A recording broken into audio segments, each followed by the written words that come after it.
નમસ્કાર દર્શક મિત્રો, આજે એક એવો વિશિષ્ટ દિવસ છે અને એની સાથોસાથ એક એવી વિશિષ્ટ પેનલ આપણી સાથે છે કે આજનો આ કાર્યક્રમ મેં નક્કી કર્યું છે કે એને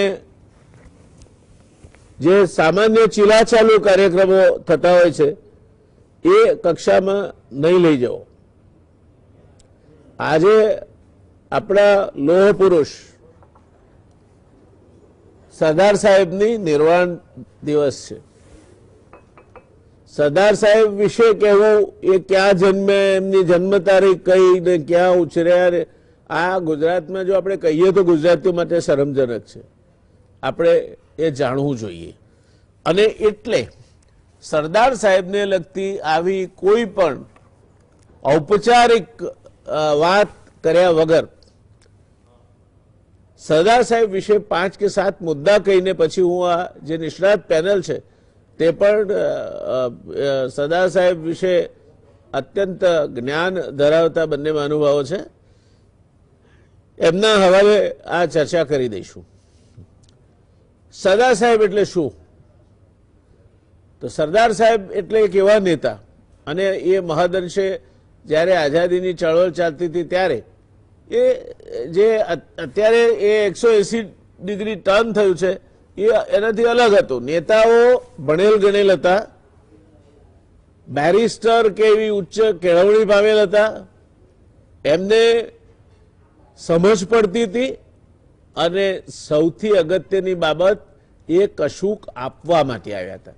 ધીકતી બેરિસ્ટરી છોડીને અમદાવાદમાં એ વખતે ડાગલીના વેઢે ગળા એટલા જ લોકો, બાર એટલો એટલે બેરિસ્ટર હતા, એ છોડીને વૈભવી જીવનશૈલીમાંથી એકદમ ગાંધીજીને સમર્પિત થઈને એમ કેવું કે હું જે હવે મારો સંપૂર્ણ જો કોઈનો મારા પર અધિકાર હોય તો એ ગાંધીનો છે, મેં મારી જાત ગાંધીને સમર્પિત કરી છે. આ સમર્પિત ભાવથી ગાંધીજીની સાથે જોડાયેલ જે આઝાદીની ચળવળના રત્નો હતા એ રત્નોમાં શિરોમણી એટલે સરદાર પટેલ. સહકારની તાકાતનો પ્રત્યક્ષ પ્રયોગ એટલે સરદાર પટેલ. અમદાવાદમાં એમણે પહેલી વખત પ્રીતમનગર બ્રહ્મક્ષત્રિય હાઉસિંગ કોઓપરેટિવ સોસાયટી, પછી તો પ્રીતમરાયે અન્ય ક્ષેત્રોમાં એટલે કોઓપરેટિવ બેંકમાં પણ એને ડાયવર્ટ કરી, પણ એ સરદારનો પહેલો પ્રયોગ હતો. પણ સરદારનો સહકાર ક્ષેત્રે અવિસ્મરણીય પ્રદાન એટલે આણંદ મિલ્ક ડિસ્ટ્રિક્ટ જાહેર કર્યો હતો ગોરાઓએ. મુંબઈ માટે દૂધ લઈ જવા માટેના એકાધિકાર પોલ્સનને આપવામાં આવેલા, અને ત્યારે સરદારને વિચાર આવ્યો કે જ્યાં સુધી આ દૂધના ઉત્પાદકો પોતાના ઉત્પાદન ક્યાં વેચવું અને કયા ભાવે વેચવું એ નક્કી નહીં કરતા થાય ત્યાં સુધી એમનો કોઈ ઉદ્ધાર નથી. એમણે મોરારજીભાઈ દેસાઈને મોકલ્યા, ચકલાસીમાં સભા થઈ અને સાવ ખૂણામાં અકળાઈને બેઠેલો એક માણસ, એને પૂછવામાં આવ્યું, બધાને પૂછ્યું કે તમારે આ સહકારી સંઘ બને એના પ્રમુખ કોને થવું છે? 2-4 જણાએ આંગળી પણ ઊંચી કરી. કેટલાકને પૂછવામાં આવ્યું, કેટલાકે હા કહી, કેટલાકે ના કહી. ત્યારે આ ખૂણામાં બેઠેલો માણસ, જે થોડા સમય પહેલા જ જેલમાંથી છૂટીને આવ્યો હતો, હજુ એ માંદગીમાંથી બહાર નીકળી રહ્યો હતો, મોરારજીભાઈએ એના સામે આંગળે કરીને પૂછ્યું કે તમે કેમ ચૂપ બેઠા છો? એટલે કે મને આ વિષયની કંઈ ખબર જ નથી અને મારે આ સંઘના પ્રમુખ થવું નથી. અને ત્યારે મોરારજીભાઈએ કહ્યું કે તો તમારે જ આ સંઘના પ્રમુખ થવાનું છે ને. એ વ્યક્તિનું નામ હતું ત્રિભુવનદાસ પટેલ. આણંદનો સહકારી દૂધ મંડળીઓનો પ્રયોગ એ સરદારની દીર્ઘદ્રષ્ટિને આભારી છે. અને ત્રિભુવનદાસ, કુરિયન અને દલાએ ત્યાર પછી જે કર્યું એ ઇતિહાસ છે. સમર્પણ સરદારના જ્યાં અથડ્યા, ગાંધીજી કહે છે કે જ્યાં જ્યાં મારી નજર ફરે ત્યાં ત્યાં અમદાવાદમાં હું સરદારની કૃતિ અનુભવું છું, એમની હાજરી અનુભવું છું. સરદારના સપનામાં પણ છેવાડાના માણસનું કલ્યાણ જ આવે અને એ દૃષ્ટિથી સરદારે કરેલા કાર્યો હું જોઈ રહ્યો છું. ત્યાર પછીની વાત કરીએ તો નાગરિક ધર્મ. સરદારે સ્પષ્ટ કહ્યું કે તમે તમારા આંગણામાં કચરો નાખો, તો મ્યુનિસિપાલિટીના જે કર્મચારીઓ છે એમની એ કોઈ તાકાત નથી કે તમને સ્વચ્છતા આપી શકે. તમે તમારું આંગણું સાફ રાખો તો ફળિયું આપોઆપ સ્વચ્છ રહેશે, અને ફળિયું સ્વચ્છ રહેશે તો નગર સ્વચ્છ રહેશે. આ સ્પષ્ટ વાત નગરપાલિકાના પ્રમુખ, બ્યુરો નગરપાલિકાના પ્રમુખ તરીકે કરવાની ક્ષમતા એ સરદાર વલ્લભભાઈ પટેલમાં હતી. ત્યાર પછીની વાત કરીએ તો એ વાત તો એથી આગળ લઈ જાય એવી છે. 1927માં અતિવૃષ્ટિ થઈ અમદાવાદમાં, ધોધમાર વરસાદ પડ્યો, લગભગ 30 ઇંચ કહી શકાય, એ જમાનામાં 28 ઇંચ મપાયો હતો. વરસાદ થયો.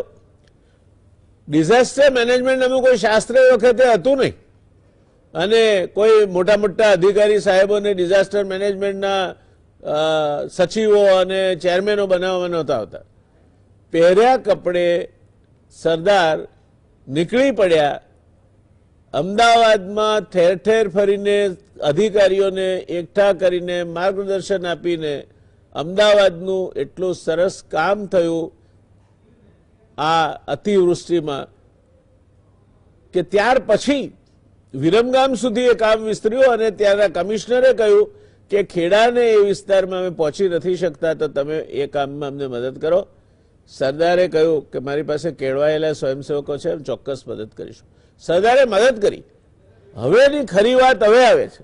અત્યારે દિલ્હીમાં 50,000 રૂપિયા આપવાથી એવોર્ડ મળે છે એવું કહેવાય છે. જાત જાતના એવોર્ડ મળે છે અત્યારે તો.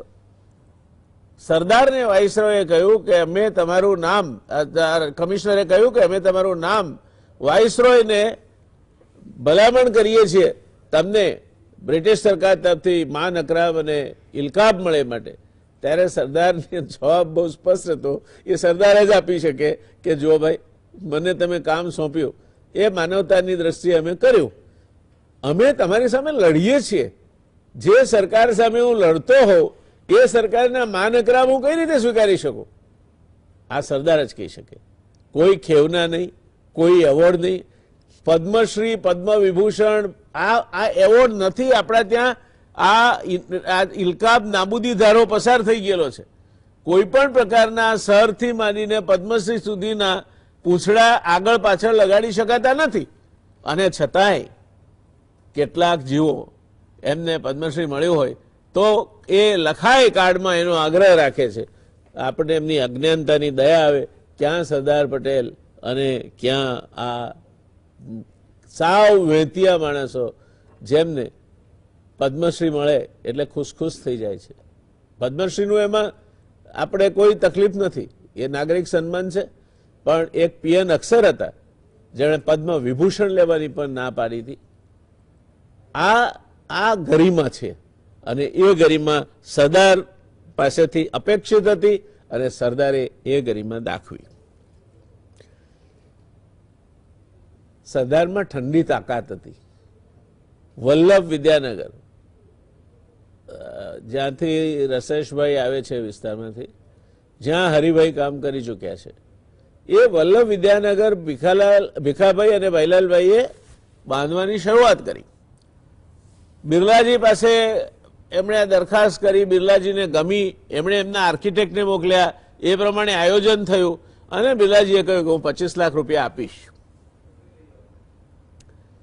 કનૈયાલાલ મુનશી, ભીખાભાઈ, ભાઈલાલભાઈ દિલ્હી ઉપડ્યા, બિરલાજીને મળ્યા. એમની પાસે મેમોરેન્ડમ ઓફ અન્ડરસ્ટેન્ડિંગ તૈયાર હતું. કનૈયાલાલ મુનશી જેવા સક્ષમ ધારાશાસ્ત્રી હતા, એટલે બીજી કોઈ પ્રશ્ન હતો જ નહીં. એમને વિશ્વાસ હતો કે આ સહી થઈ જાય એટલે આપણે 25 લાખ રૂપિયાની ચિંતા માથેથી ઉતરી જશે. બિરલાજી એમને કહ્યું કે ભાઈ મેં 25 લાખ આપવાનું કહ્યું તો બધી જ વાત સાચી, પણ મારા માથે ધર્મ સંકટ આવ્યું છે. ભાઈલાલભાઈ ચમકી ગયા કે શું આવ્યું સાહેબ ધર્મ સંકટ એવું? એટલે એમણે કહ્યું કે મને મહાત્માજીએ એવું કહ્યું છે કે અમદાવાદમાં એન્જિનિયરિંગ કોલેજ બનાવવા માટે એ 25 લાખ રૂપિયા એમણે જાહેર કર્યા છે ને આપવાના છે. તો એક જ રાજ્યમાં બે દાન જાય એના કરતાં બે જુદા જુદા રાજ્યોમાં જાય તો વધારે સારું. એટલે મેં કહ્યું તે વાત સાચી, પણ હું નહીં આપી શકું. પેલા લશ્કર જે વરઘોડો હતો, લીલા તોરણેથી પાછો વળ્યો. સરદાર સાહેબના પાસે ગયા. સરદાર સાહેબે કહ્યું, ઉતરેલી કઢી જેવા મોડા કેમ થઈ ગયા તમારે? શું કામ પત્યું તમારું? એટલે સરદાર સાહેબને કહ્યું કે આવું થયું ને. બિરલાજીએ કહ્યું કે નથી આપી શકાય. સરદારે માત્ર એક જવાબ કેવડો આપ્યો? એમણે કહ્યું બસ તમે બિરલાજીના ત્યાં અત્યારે પાછા જાઓ. પાછા પહોંચ્યા ત્યારે બિરલાજી હફડા ફફડા બહાર નીકળતા હતા.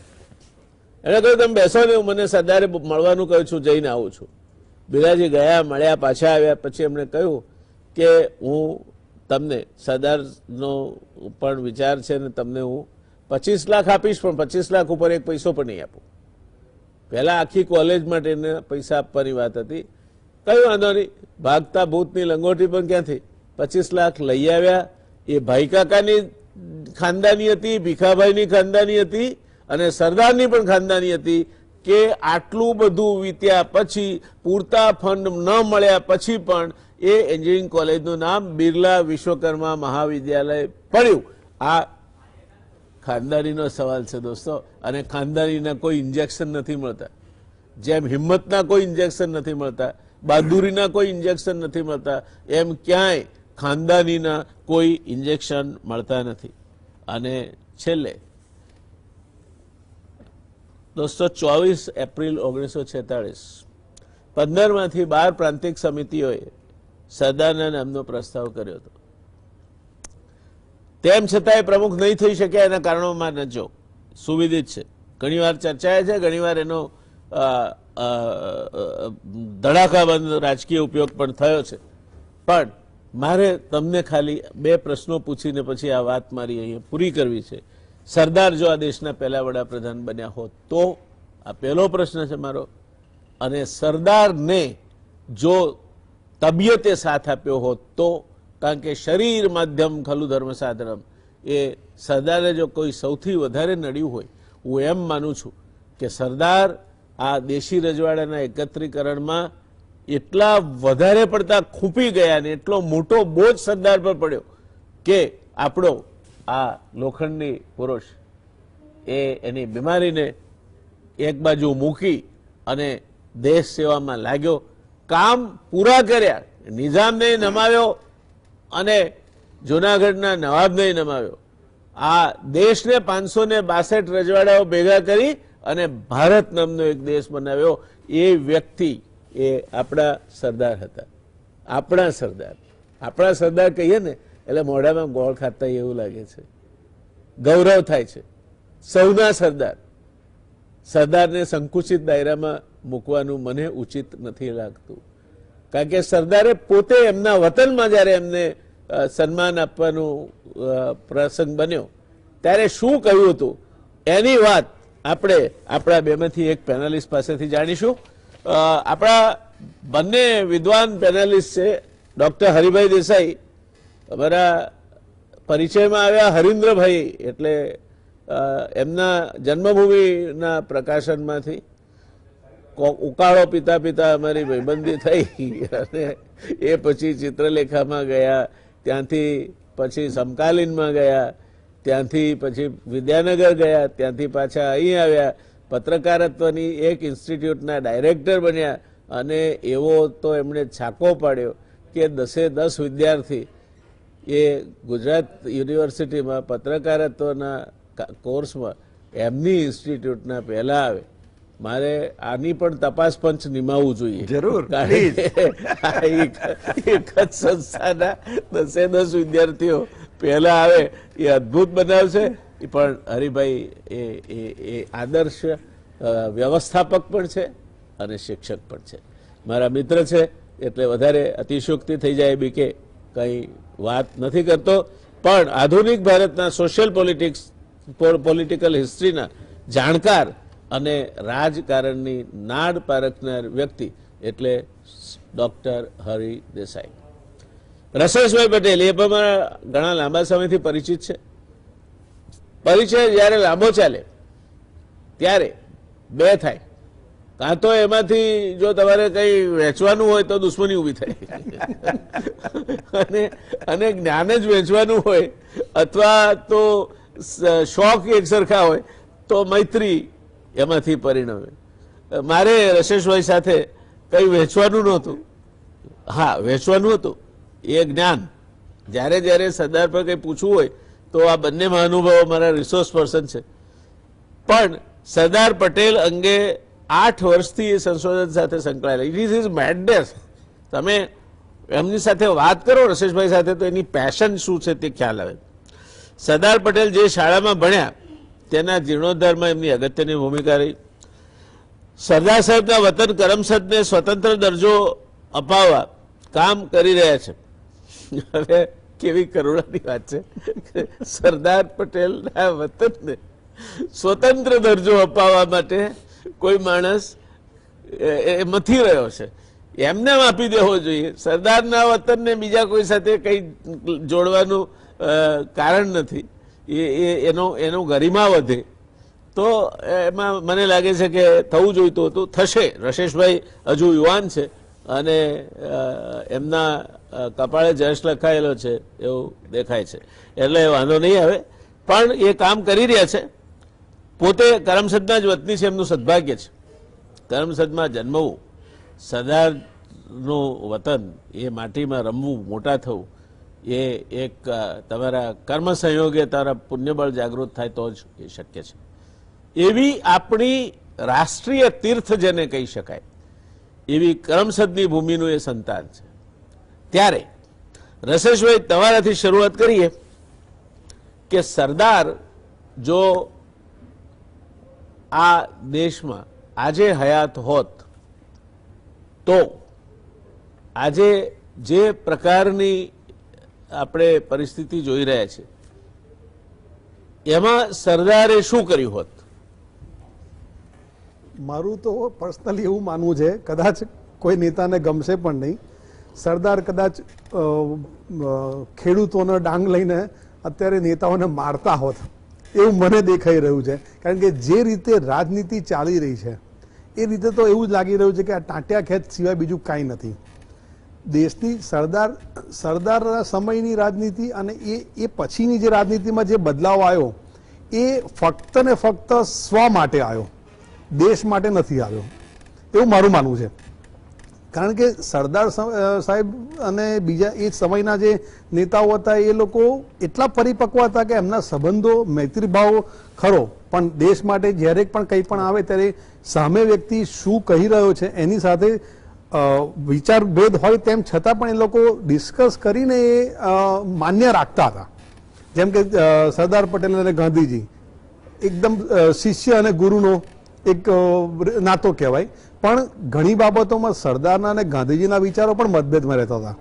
એવું નથી કે ખાલી જવાહરલાલ સાથે જ એમના મતભેદો રહ્યા છે, પણ ગાંધીજી સાથે મતભેદ રહેવા છતાં પણ એમણે કહ્યું તો ગાંધીજીનું જ કર્યું છે. ગાંધીજીએ જે નક્કી કર્યું એ પ્રમાણે જ કર્યું છે. તો આજના નેતાઓ એવા કેટલા? કોઈ નહીં. એ પોતાની ખુરશી ગોઠવવા માટે બીજા નેતાનું કદાચ ખુરશીનો પાયો ઢીલો કરવાનો થાય તો એ કરી નાખે, જરા પણ ન અચકાય. સરદારને એ સિવાયના મૌલાના આઝાદ છે, એવા બધા તમે નેતા જુઓ, કૃપલાણીજી છે, તો એ લોકો એવા નહોતા. અને મને લાગે છે ત્યાં સુધી આજના જે નેતાઓ છે એ લોકોની પરિપક્વતાઓ સમજવી જોઈશે. ત્યાં સુધી આ આપણો દેશ જે એ લોકોએ વિચાર્યો છે એવો નહીં બની શકે. ધન્યવાદ રશેશભાઈ. હું ફરી આપની પાસે આવીશ ત્યારે જાણવા માંગીશ કે સરદાર પટેલ સાહેબને કરમસદમાં એમનું સન્માન કરવામાં આવ્યું હતું અને એમને માનપત્ર આપવામાં આવ્યું હતું, અને ત્યારે સરદાર પટેલ સાહેબે જે ભાષણ આપ્યું હતું એ મારે આપની પાસેથી વિગતો સાંભળવી છે. પણ અહીંયા રોકાઈશું આપણે એક નાનકડા કમર્શિયલ બ્રેક માટે, અને ત્યાર પછી તરત પાછા ફરીશું હરિભાઈ પાસે સરદાર સાહેબની કેટલીક વધુ વાતો આગળ સાંભળીએ. દર્શક મિત્રો, વાત ચાલી રહી છે સરદાર સાહેબની પ્રતિભાની. સરદાર સાહેબનો ગુણાનુવાદ કરીને એમાંથી આપણે શું શીખી શકીએ અને આજના ભારતમાં સરદાર સાહેબ હાજર હોત તો શું કર્યું હોત. આપણે જઈશું ડોક્ટર હરિભાઈ દેસાઈ પાસે. હરિભાઈ, સરદાર સાહેબની આ જે કંઈ આપણે અત્યાર સુધી ચર્ચા કરી તેમાં એક વસ્તુ સ્પષ્ટ બને છે કે સરદાર સાહેબ એ યુગના નેતા હતા કે જ્યારે ભગતસિંહ કે સુખદેવ ફાંસીએ ચડવા માટે આવતા હતા અને બદલામાં મને મુખ્યમંત્રી બનાવશો એવી કોઈ બાર્ગેન કરવાની પ્રથા નહોતી. સરદારનું એક બેરિસ્ટરમાંથી સરદાર બનવું અને સરદાર બન્યા બાદ પણ ગાંધીજીને સમર્પિત રહીને પોતાનું જીવન જીવવું, એ પ્રથા અને એ વ્યવસ્થા, એના કારણો શું જુઓ છો? કેમ આજે એ પ્રથા અસ્તિત્વમાંથી? શું એ ગાંધીજીનો કરિશ્મા હતો? શું એ વખતનું એ આઝાદી માટેના જંગનો કોઈ વાતાવરણનો પ્રભાવ હતો? શું એ વખતના જે નેતાઓ કે પુરુષો હતા એટલા ખમતીધર અને ઊંચા ગજાના હતા? કે આજે તો એવું થઈ ગયું છે કે પેલી પંક્તિઓને સાચી પાડે છે કે બનાવટની છે બલિહારી. દર્શક મિત્રો, બનાવટની છે બલિહારી, ઉકરડા બાગ થઈ બેઠા, જે જાતે જોઈ ના શકતા જગત ચિરાગ થઈ બેઠા. એટલે ક્યાંય ન ચાલે એ નેતા બને એ પ્રકારની પરિસ્થિતિમાં કોણ કારણભૂત છે? પ્રજા કારણભૂત છે? વ્યવસ્થા કારણભૂત છે? નેતાઓ જાતે કારણભૂત છે? એમને ગાંધીજી જેવા કે સરદાર સાહેબ જેવા નેતાઓ નહીં મળે એ શું? આ લોકશાહીને આપણે કઈ દિશામાં લઈ જઈ રહ્યા છીએ? જયનારાયણભાઈ, તમે શરૂઆતમાં જ બહુ સરસ એમની પાર્શ્વભૂમિ મૂકી અને સરદાર સાહેબ વિશેનું જે વ્યંગાવલોકન કરાવ્યું. તમે કહ્યું કે એટલે પહેલા હું એ મુદ્દાને પણ જરા છેડી લેવા માંગુ છું કે સરદાર સાહેબને વિશેની વાતો આપણે છે ને એમના પેલી તારીખો તવારીખો એમાં પડતા નથી, પણ આજે પણ ઘણા બધા લોકો સરદાર સાહેબ કરમસદમાં જન્મ્યા એમ કે છે, ટીવી ચેનલો એવું કે છે. એટલે મને ઘણી વખતે આઘાત લાગે છે. એટલે મને લાગે છે સરદાર સાહેબ નડિયાદના દેસાઈ વગોમાં એમના મોસાળમાં જન્મ્યા અને વિઠ્ઠલભાઈ પટેલ પણ ત્યાં જ જન્મ્યા હતા. એ આ વાત છે ને આપણે ગાય વગાડીને કેવી પડે. એ જમાનામાં સુવાવડ પિયરમાં જ થતી હતી, એટલે એ વાત સાચી છે. બીજું, જો એ આખો જે યુગ હતો એ ત્યાગનો યુગ હતો, એ આઝાદીની એક ચેતનાનો યુગ હતો. અને એ પછી તૈયાર ભાણે જ્યારે આજના સંજોગોમાં બેસવાનું થાય ત્યારે છે ને એ માહોલ આપણને જુદો લાગે, સ્વાભાવિક છે. આપણે ઘણી વખતે ઉત્તર ગુજરાત, આપણે બંને ઉત્તર ગુજરાતના જ છીએ, એટલે આપણે ઉત્તર ગુજરાતમાં એક શબ્દ પ્રયોગ થાય છે, ખાઈ ખાઈને ગારાઈ જવું. એટલે જે સત્તાથી વધારે લાંબો સમય જે લોકો સત્તામાં રહે એ લોકોને પછી જેને એમનામાં પેલી જે કિલર્સ ઇન્સ્ટિંક્ટ જે કહી શકાય એ નથી રહેતી. બીજું, પ્રજા પ્રત્યેની નિષ્ઠા, પ્રજાને માટે કંઈક કરવાની જે ભાવના હોવી જોઈએ એ નથી રહેતી. અને એટલા માટે પ્રજાને પણ પોતાની રીતે સેલ્ફ સેન્ટર પ્રજા પણ થવા માંડે છે. માનનીય વડાપ્રધાન ઘણી વખતે નરેન્દ્રભાઈ મોદી અહીંયા કહેતા હતા, ગુજરાતના ચૂંટણીઓમાં પણ કહેતા હતા કે આપણે બધા છે ને મારે શું અને મારું શું, અને આપણે બધા તાળીઓ પાડતા હતા. ખરેખર એ શરમજનક બાબત હતી. ખરેખર લોકોએ શરમાવવું જોઈએ. એ એમ કે છે કે અરે આપણો સ્વભાવ શું છે. એટલે મુશ્કેલી એ છે બંને. એ આઝાદીનો સમય હતો જ્યારે બેરિસ્ટરો, આપણે સરસ ઉલ્લેખ કર્યો કે સરદાર સાહેબ જેવા આટલા સફળ બેરિસ્ટર એ છે ને એ બધું છોડીને ગાંધીજીને સમર્પિત થાય છે. ગાંધીજીએ ચંપારણ સત્યાગ્રહ હાથ ધર્યો, એના પછી ગાંધીજીની ઠેકડી ઉડાડનાર વલ્લભભાઈ પટેલ એ છે ને એમનામાં કંઈક દૈવત જુએ છે. જો ગાંધીજી પણ એમની પણ પ્રેક્ટિસ કેટલી ધોમ ચાલતી હતી. ક્યારેક તો છે ને મુંબઈમાં એમને કેસ નહોતા મળતા, એમને ને મોહમ્મદ અલી જીના બંનેને નહોતા મળતા. પણ જ્યારે સાઉથ આફ્રિકામાં એ સફળ બેરિસ્ટર થયા ત્યારે એમની વાર્ષિક જે પ્રેક્ટિસ હતી એ 85,000 પર એનમ હતી. એટલે આટલી બધી પ્રેક્ટિસ છતાં એમણે બધું છોડી દીધું ને આશ્રમમાં ગયા. એ રીતે એમણે એક્ઝામ્પલ સેટ કર્યા. આપણે ત્યાં અત્યારે છે ને એવા એક્ઝામ્પલ અથવા એવા આદર્શો, એવા વ્યક્તિત્વો કેટલા, એવા વ્યક્તિત્વોને મને લાગે છે કે હવે તો પ્રજા પણ છે ને એની સામે છે ને બહુ નકારાત્મક રીતે જોવા માંડી છે. એટલે પણ હું એનામાં પ્રજાનો દોષ નથી દેતો. આપણે એવા વ્યક્તિત્વોને પેદા નથી કરી શકતા અથવા તો પ્રજાની સામે એવા ઉદાહરણો નથી. એટલે પ્રજા પણ છે ને એવા જ પેલા લોકોની પાછળ ગાંડી થાય છે. એટલે અત્યારનો સંજોગ એ આખો જુદો છે. આપે એક બહુ સરસ ભગતસિંહની ને સુખદેવની ને એ ત્રિપુટીની વાત કરી. 1931માં સરદાર સાહેબ કોંગ્રેસના અધ્યક્ષ તરીકે કરાચીમાં જ્યારે ગયા, મહાત્મા ગાંધી ગયા, સુભાષચંદ્ર બોઝ, પંડિત જવાહરલાલ નહેરુ, આ બધા નેતાઓ ગયા, ત્યારે એમનું સ્વાગત કાળા ફૂલથી યુવા વર્ગે કર્યું હતું ત્યાં આગળ. કારણ કે 23મીએ જ હજુ એ ત્રિપુટીને ફાંસીએ ઓચિંતી ફાંસીએ ચડાવી દીધી હતી. પણ એ જ સરદાર પટેલે, કારણ કે એમનો માર્ગ જે હતો એ જુદો હતો, એ કહે છે કે એમનો ગમે તેટલો રાષ્ટ્રભક્તિ પ્રત્યેનો માર્ગ, એટલે એમની રાષ્ટ્રભક્તિને દેશભક્તિને અમારું શીશ નમે છે, પણ એમનો માર્ગ છે ને એ અમે સ્વીકારી શકીએ એમ નથી. એટલે કેટલો આદર એમનો અને અહિંસા માટેની કેટલી એમની ખેવના ગાંધીને માર્ગે. અને એ જ ભગતસિંહના પિતાશ્રી એ જ મંચ ઉપર આવીને કિશનસિંહ એમ કહે છે કે મને ભગતે કહ્યું હતું કે તમે છે ને તમારા કેપ્ટનને ટેકો આપતા રહેજો, તમે છે ને ગાંધીજીને સાથે રહેજો, એમને ટેકો આપજો.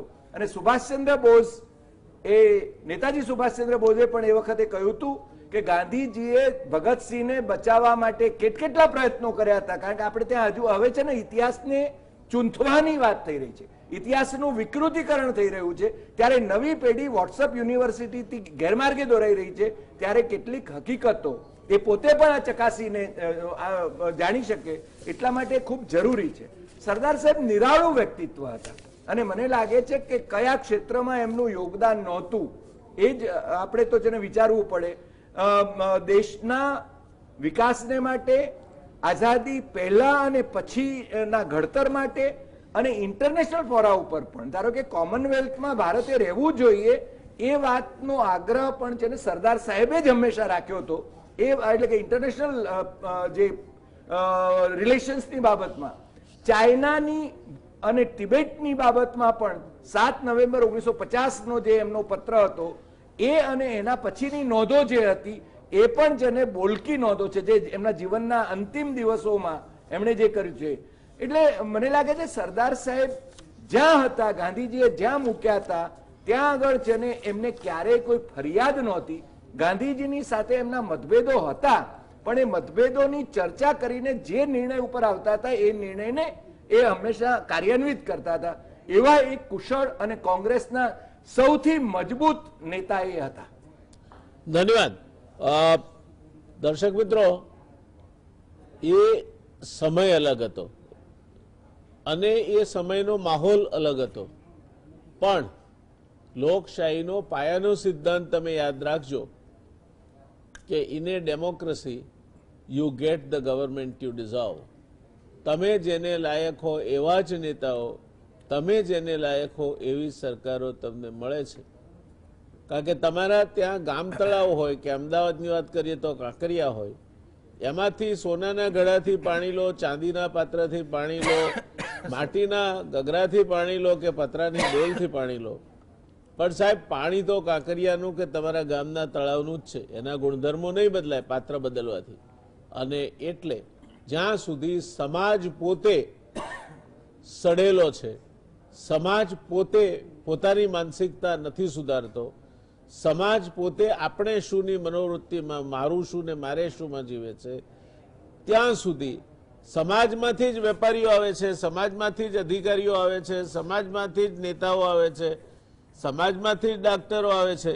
તો તમે તમારે સુધરવું નથી અને બીજા લોકો સુધરેલા તમારા માટે રહે એવી અપેક્ષા રાખવી છે તો અંગ્રેજીમાં એક કહેવત છે દોસ્તો, યાદ રાખજો, ચેરિટી બિગિન્સ એટ હોમ. સરદારે કહ્યું હતું કે તમારું આંગણું તમે સાફ નહીં રાખો, તમે એમાં કચરો નાખશો તો મ્યુનિસિપાલિટીના કર્મચારીઓ એકલા આ બધી સફાઈને પહોંચી વળી શકે એ શક્ય નથી.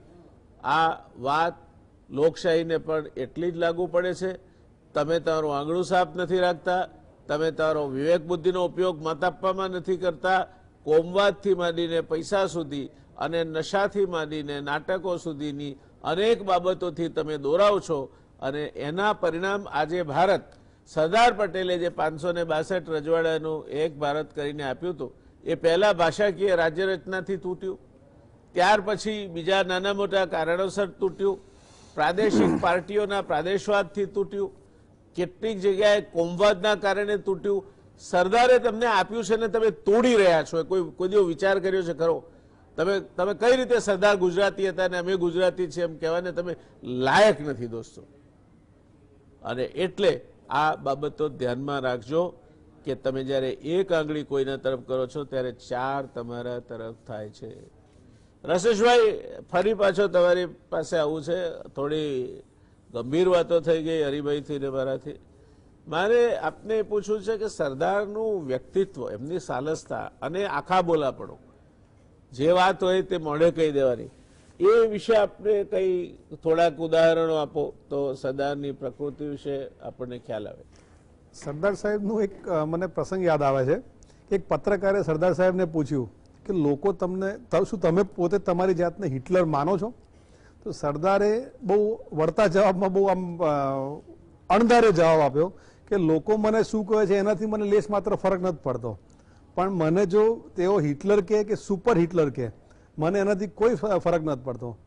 આ વાત થોડા ઘણા સમય પછી ઇલિસ્ટ્રેટેડ વીકલી ઓફ ઇન્ડિયામાં એક અલગ રીતે છપાઈ કે સરદાર પોતે પોતાની જાતને હિટલર માને છે કે સુપર હિટલર માને છે, એવી રીતે એક છપાઈ.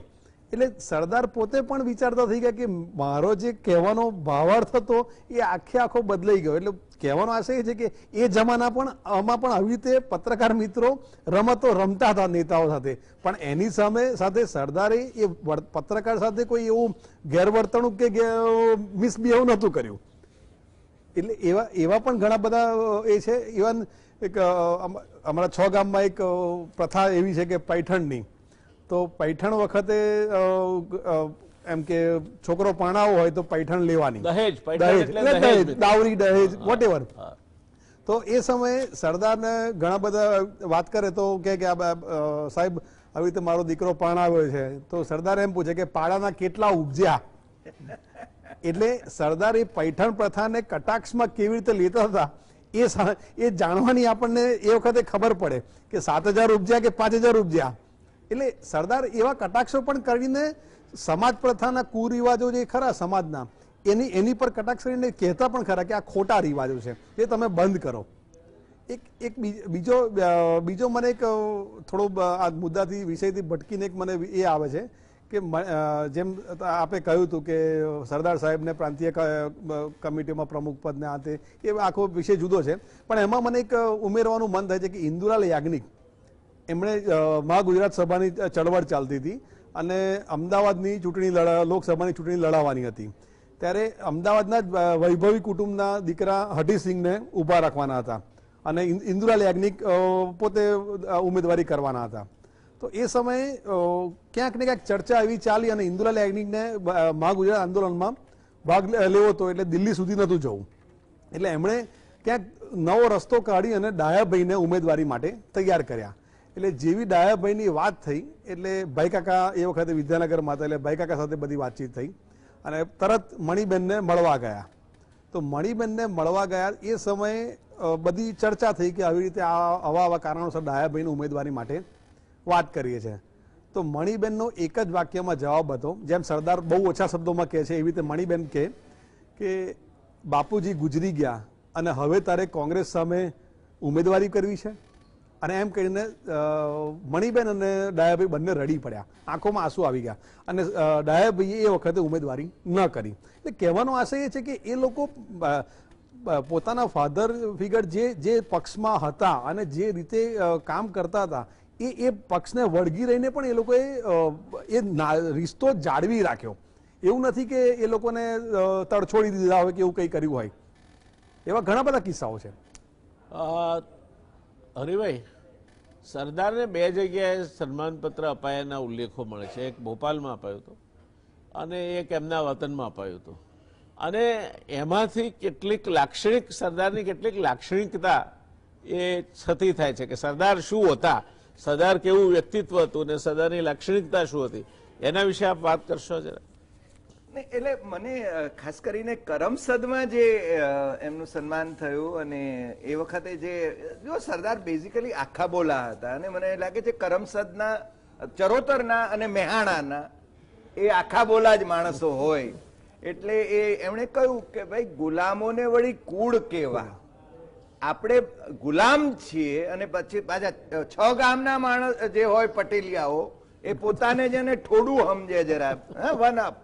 ભાઈએ રસેશભાઈએ કહ્યું છે એટલે મારાથી કહેવાય, હાજર છે ને પાછા એમાં સાતપુરા હોય છે એટલે એટલે એ વખતનો જે સમય હતો ત્યારે છે ને એ વાત કરે. બીજો એમણે એક બીજી બહુ સરસ વાત કરી હતી જયનારાયણભાઈ, કે જ્યારે પૂર આવ્યું ત્યારે ઝાડ ઉપર બધા ચડીને જીવ બચાવતા હતા અને જે મળ્યું એ ખાધું. કોણ હતો ત્યાં, કોને અડકીને કોણ વટલાયો એવું ક્યારે આપણે ન કહ્યું. કોણ એક ઝાડ ઉપર હતા, કોણ દલિત હતા, કોણ પટેલ હતા, કશું ખબર નહોતી. એટલે એમની જે વાત હતી એ આખા બોલાપણાની આ વાત હતી અને સન્માન એમનું થતું હોય તો પણ છે ને એ વાત કરતા હતા. પણ બીજી આખા બોલાપણાની વાત જે છે બહુ મહત્વની, જયનારાયણભાઈ જે વાત છે એ એમનું કોલકાતાનું જાન્યુઆરી 48 નું ભાષણ જે આજકાલ વોટ્સઅપ યુનિવર્સિટીમાં ખૂબ ફરે છે, અને લખનૌનું ભાષણ, એમણે છે ને મુસ્લિમોને જે એ વખતે મેસેજ આપ્યો હતો કે આપ દો કસ્તી પર સવાર નહીં હો શકતે, તમે છે ને નક્કી કરી લ્યો કે તમારે છે ને અહીંયા રહેવું છે તો અહીંયા રહો, જવું છે તો જાઓ. જેમ જુનાગઢનું એમણે કહ્યું હતું કે ભાઈ અહીંયાથી જે લોકો જવા માંગતા હોય એ લોકોને એમની સંપત્તિ ઉપર છે ને 1 રૂપિયો આપીને અમે છે ને એમને મોકલવા તૈયાર છીએ. એટલે સરદાર છે ને આખા બોલા હતા, પણ એમની ફરિયાદો ઘણી બધી થતી હતી. એ વખતે બાપુની પાસે પણ ફરિયાદો જતી હતી. પણ જો બાપુ અને એમની વચ્ચેનો જે ખરેખર જે નાતો હતો એ ઘણી વખતે મજાક મસ્તીનો પણ હતો. એટલે મારી તો એક વિદ્યાર્થીની બીના રાઠવાએ છે ને એમના વિનોદ ઉપર છે ને પીએચડી કર્યું છે. એટલે એ એમના વિનોદની વાત કરીએ તો એક જ, તમે જે પેલા પ્રસંગની વાત પૂછતા હતા એટલે મને યાદ આવ્યું કે કોઈ એક બાપુને પત્ર લખ્યો કે બાપુ વાંચે કે સરદાર એમ કે ભાઈ લખે છે કે આ છે ને ચાલીએ છીએ જ્યારે ત્યારે કીડીઓ ખૂબ મરી જાય છે તો કરવું શું. એટલે સરદાર અમને લખું શું જવાબ, તો સરદાર કે એમ કહો કે પગ માથે લઈને ચાલે. એટલે એમનો ઇન્સ્ટન્ટ હ્યુમર હતો. પણ જુઓ એ વ્યક્તિત્વો એવા હતા કે જેલમાં પણ એ આવી વાતો કરી શકે, હળવા ફૂલ રહી શકે. ગાંધીજી પણ હળવા ફૂલ રહેતા હતા અને એને કારણે જ એ લાંબુ જીવવાનું એમના માટે શક્ય હતું. એટલે આ બાબત આપણે બહુ સ્પષ્ટ, લાંબુ જીવવું હોય તો હળવા ફૂલ રહેવું પડે. બહુ સરસ વાત આપે કરી.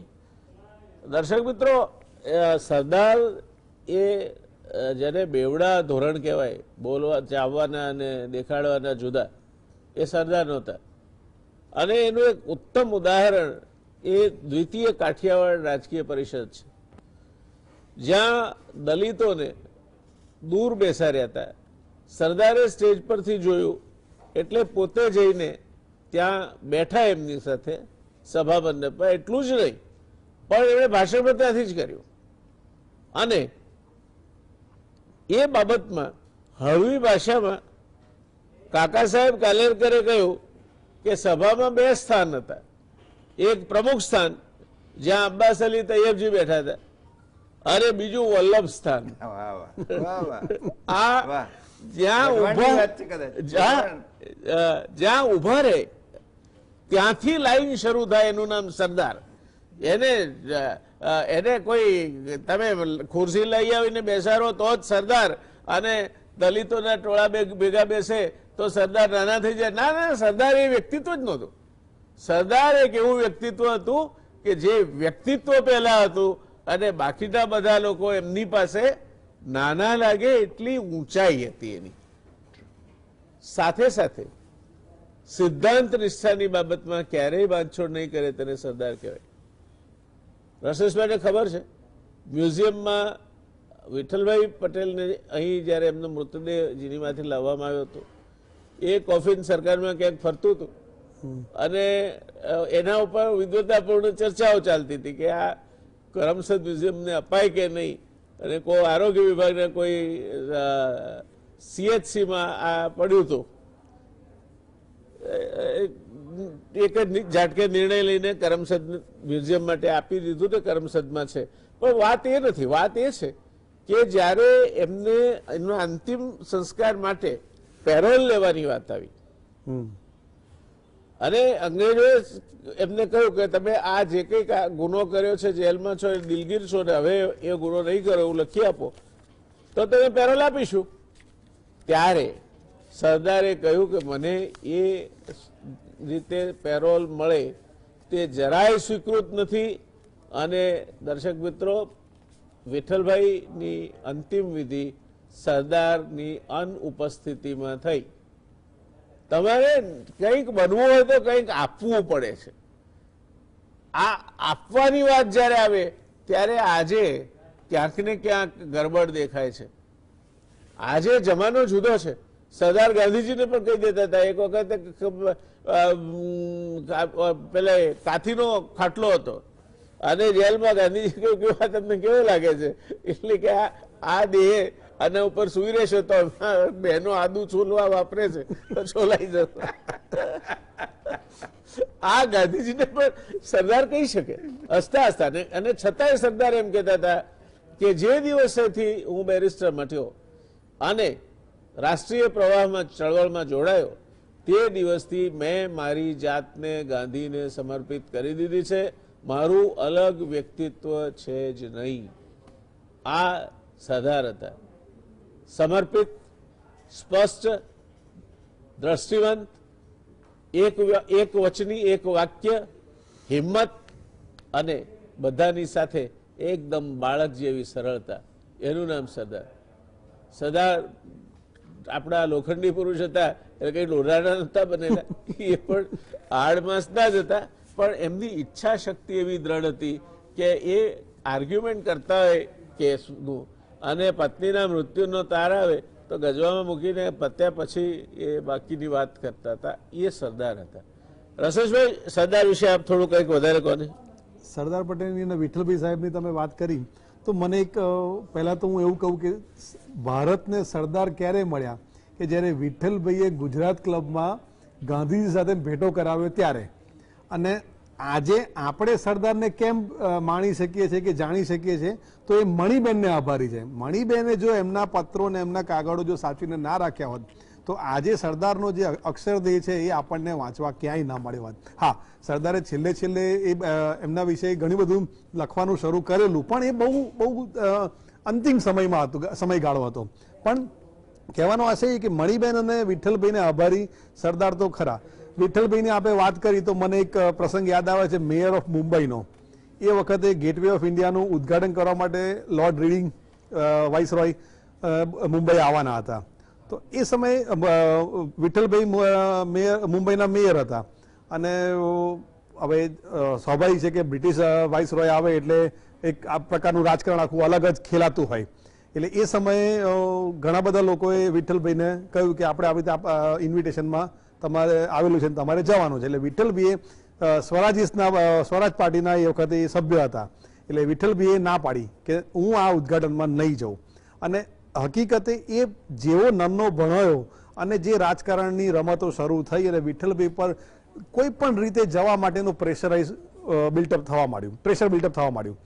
એ સમયે વિઠ્ઠલભાઈને સામે અવિશ્વાસની દરખાસ્ત પણ મુંબઈમાં થઈ.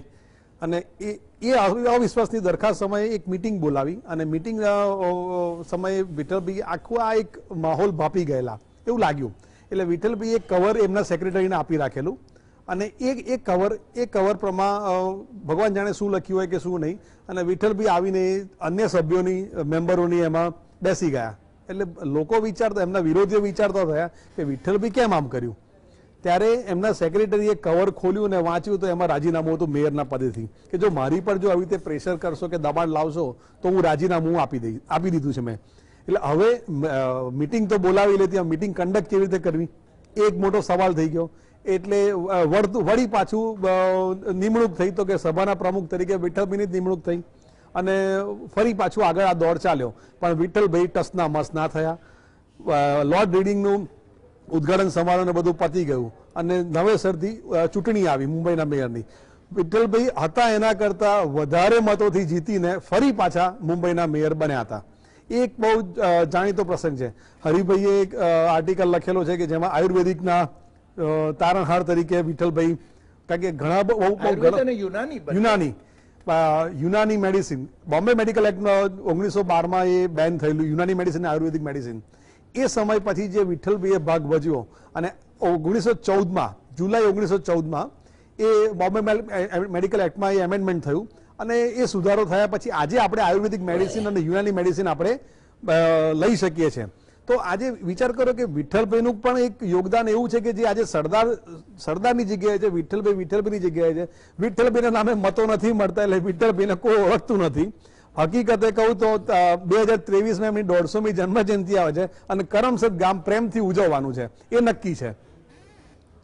ધન્યવાદ હરિભાઈ. સમય આપણને પાછળ પાડીને એકદમ ઝડપથી દોડી રહ્યો છે. 3 મિનિટમાં આપ એક ચિરસ્મરણીય રહે એવી સરદાર સાહેબ વિશેની વાત કરો.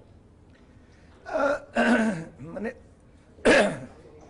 આપણે ત્યાં ચિરસ્મરણીય રહે તો અનેક વાતો થઈ શકે, પણ સરદાર સાહેબે યરવડા જેલમાં જ્યારે ગાંધીજીએ એમને કહ્યું કે સરદાર આઝાદી આવી રહી છે અને તમે કયું ખાતું લેશો, તો સરદારે કહ્યું હું તો શકોરો લઈને નીકળી પડીશ. એટલે આપણે છે ને, અને રશેશભાઈ હમણાં કહ્યું કે મત લેવાની આખી જે ભૂમિકા છે, એટલે મારે 3 જ મુદ્દાઓ કહેવા છે આ બાબતમાં. Sardar never aspire prime ministership. આ શબ્દો મારા નથી, આ શબ્દો 1928 થી 1950 એટલે એમના છેલ્લા શ્વાસ સુધી જે મણિબેન એમના સેક્રેટરી હતા એમના છે. એમને દુર્ગાદાસના વોલ્યુમની પ્રસ્તાવનામાં આ શબ્દો લખ્યા છે, 10મા વોલ્યુમ અને પહેલા વોલ્યુમની પ્રસ્તાવનામાં પણ. બીજું એ છે કે સરદારે ક્યાંય કોઈને ફરિયાદ કરી હોય કે મને અન્યાય થયો, જે માણસ બધાનો ન્યાય તોડતો હતો 1935 થી માંડીને 1950 સુધી કોંગ્રેસ પાર્લામેન્ટરી બોર્ડનો જે અધ્યક્ષ હતો એને છે ને વળી અન્યાય કોણ કરે, આ બીજી વાત. ત્રીજી વાત કે સરદાર સાહેબે નહેરુની હીરક જયંતિ વખતે જે નહેરુને આશીષ આપતા જે લખ્યું છે એની અંદર એમ કે લોકો છે ને ઘણી વખતે આપણા વિશે ગેરસમજ, એટલે અમારા વિશે ગેરસમજ કરે છે. એટલે સરદાર સાહેબ ને બાપુએ જ્યાં મૂક્યા હતા અને છેલ્લે ગાંધીજીના મૃત્યુ પછી પણ ઇન્દોરમાં કસ્તુરબા નગરના પેલા ગ્રામના ભૂમિપૂજન વખતે એમણે જે ભાષણ કર્યું, આ ડોક્યુમેન્ટેડ છે બધું. Collected works of Sardar Vallabhbhai Patel, PM Chopra અને પ્રભા ચોપરાએ સંપાદિત કરેલા અને માનનીય વડાપ્રધાન નરેન્દ્રભાઈ મોદીની પ્રિફેસ સાથે જે હમણાં ફરીને પ્રકાશિત થયા છે, એની અંદર બહુ સ્પષ્ટ કહ્યું છે કે ભાઈ મને બાપુએ જ્યાં મૂક્યો તો ત્યાં હું છું અને મને કોઈ ફરિયાદ છે નહીં. હવે આ વાત છે. હવે આજે આપણે છે ને સરદારને ન્યાય તોડવાની વાત કરીએ તો મને લાગે છે સરદારને આપણે અન્યાય કરીએ છીએ. સૌથી મોટો અન્યાય આપણે કરી રહ્યા છીએ. દર્શક મિત્રો, આ બંને મહાનુભાવોને સાંભળ્યા પછી જેમની સરદાર સાહેબ વિશે ખૂબ ઊંડી સમજ, વાંચન અને અભ્યાસ, તમને લાગશે કે મગરના આંસુ સારતા કેટલાક લોકો કાં તો સરદારને પોતાની અસ્ક્યામત બનાવીને વટાવવા માંગે છે અને કેટલાક નપાવટ લોકો સરકારના નામે સરદારના નામે મત માંગીને વિધાનસભા કે સાંસદ સુધી પહોંચવા માંગે છે. સરદાર આવા નીચા ગજાના નપાવટ લોકોના પોતાના માનવા પ્રમાણેના વિચારો સાથે ક્યાંય એ મપાતા નહોતું એમને વડાપ્રધાન બનવું, નહોતું જવાહરલાલ નહેરુ સાથેના એમના એવા કોઈ સંબંધો કે એમને એ દુશ્મન ગણતા હોય, કે નહોતી જે બધી વાતો ફેલાવવામાં આવી છે એમાં કોઈ સત્ય આ મણિબેનથી વધારે કોઈ ના કહી શકે. આપણે સમાપન કરીએ છીએ દર્શક મિત્રો આ ચર્ચાનું. સંસ્કૃતમાં એક વાક્ય છે, પુત્રાત શિષ્યાત ઇચ્છેત પરાજય. પુત્રને શિષ્ય એવો પાકવો જોઈએ કે એનાથી તમે પરાજય મળે તો પણ તમને આનંદ થાય, અને એ કામ મણિબેને કર્યું છે. સરદાર સાહેબના આજે પુણ્યતિથિ નિમિત્તે મણિબેને જો આપણે નહીં સંભાળીએ તો નગુણા કહેવાયશું. સાચી વાત કહી હરિભાઈએ, સાચી વાત કહી રસેશભાઈએ. સરદાર સાહેબ વિશે ઘણું બધું આપણે જાણીએ છીએ કારણ કે મણિબેને સંગ્રહ્યું હતું. મણિબેન જાતે કાંતે એ ખાદીમાંથી સરદાર સાહેબના કપડાં બને અને એ સરદાર સાહેબના કપડાં જરા જળાઈ જાય ત્યારે સરદાર સાહેબના એ કપડામાંથી મણિબેન પછી પોતાના કપડાં સીવે. આ પિતા અને પુત્રી આ દેશનું સંચાલનની સર્વોચ્ચ સીમાએ બેઠા હતા. હું એવું માનું છું કે આ દેશના ઇતિહાસમાં એકમાત્ર સરદાર વલ્લભભાઈ પટેલ એવો અકિંચન ગૃહમંત્રી મળ્યો દેશને કે એના પૈગરખામાં પગ ઘાલે એવો ગૃહમંત્રી આવનાર 7 પેઢી સુધી પેદા થવાનો નથી. આ સરદાર હતા અને એટલે મણિબેને સરદારની માફક મણિબેન પણ આખા બોલા હતા. કુરિયનની આત્મકથામાં આ પ્રસંગ વર્ણવેલો છે. કુરિયન એક વખતે મોડા આવ્યા ત્યારે એ કુરિયનના ત્યાં બેઠા બેઠા કાંતતા હતા, એટલે કુરિયનને એમણે સત્તાવાહી અવાજે કહ્યું કે આવ્યા, એટલે કુરિયન કે બેસો. તમને ખબર છે દિલ્હીમાં 3 ડાકણો જાણીતી છે? કુરિયન કે ના. કોણ છે? તો કે એક હું, એક ફાતિમા જીણા અને એક અમૃતા પ્રીતમ. હા, તમે એવું ઈચ્છો છો કે તમારી દીકરી ડાકણ તરીકે ભવિષ્યમાં ઓળખાય? અને જો એ ના ઈચ્છતા હો તો આ મોડા મોડા ઘરે આવો છો ને બાળકનું ધ્યાન નથી આપતા, એ બંધ કરો. દીકરી માટે સમય ફાળવો. તમે તમારા આખી ડેરીને પરણ્યા છો, જે કરો છો તે બધું બરાબર છે, પણ તમારા સંતાન પ્રત્યેની ફરજ ચૂકશો નહીં. આ મણિબેન હતા, આ સરદાર હતા, અને આ સરદારને માપવા માટે વહેતિયા માણસો નીકળ્યા છે આજે. કોકને એમના નામે ટ્રસ્ટો બનાવવા છે, કોઈકને બીજું કંઈ બનાવવું છે, કોઈકને સત્તાની ખુરશી સુધી જવા માટેનું સરદારને સાધન બનાવવું છે.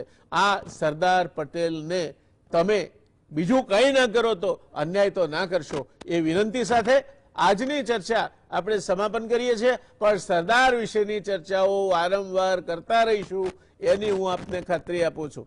જય સરદાર, જય હિન્દ.